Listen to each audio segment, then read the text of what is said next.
ইসলামী আন্দোলন বাংলাদেশ জামালপুর জেলা শাখা কর্তৃক আয়োজিত আজকের এই গণসমাবেশে উপস্থিত আছেন সারা বাংলাদেশের গণমানুষের ধর্মীয় ও রাজনৈতিক রাহবার আমাদের সকলের প্রিয় জননেতা মুফতি সৈয়দ মোহাম্মদ রেজাউল করিম পীর সাহেব হুজুর চরমোনাই। আজকের এই গণসমাবেশে উপস্থিত ইসলামী আন্দোলন বাংলাদেশ জামালপুর জেলা শাখার সংগ্রামী সভাপতি জননেতা সৈয়দ ইউনুস আহমদ এবং আজকের এই সমাবেশে আগত সকলকে জানাই ইসলামী ছাত্র আন্দোলন বাংলাদেশ জামালপুর জেলা শাখার পক্ষ থেকে আন্তরিক মোবারকবাদ। সুপ্রিয় উপস্থিতি, আজকের এই গণসমাবেশে সর্বপ্রথম শ্রদ্ধা প্রদর্শন করছি ইসলামী আন্দোলন বাংলাদেশের মোহতারাম প্রতিষ্ঠাতা আমাদের আধ্যাত্মিক রাহবার সৈয়দ মোহাম্মদ ফজলুল করিম রহমতুল্লাহ আলাইকে।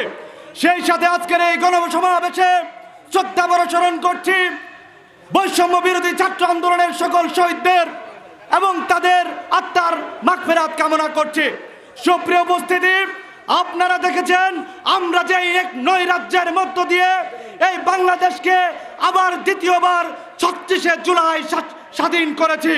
সুপ্রিয় উপস্থিতি, আমরা দেখেছি বিগত সময়ে এই বাংলাদেশ আওয়ামী লীগ বলেন, বিএনপি বলেন, জামাত ইসলামী বলেন, কারো কাছেই নিরাপদ ছিল না।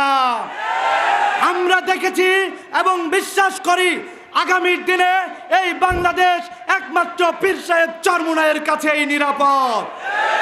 আমরা দেখেছি গত বুধবারে বাংলাদেশ প্রতিদিন একটি নিউজ করেছে, সেখানে দেখলাম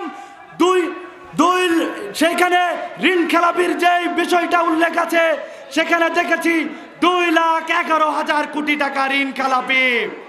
এগুলা কারা করেছে? এই আওয়ামী লীগের নেতাকর্মীরা, তারা এগুলা করেছে।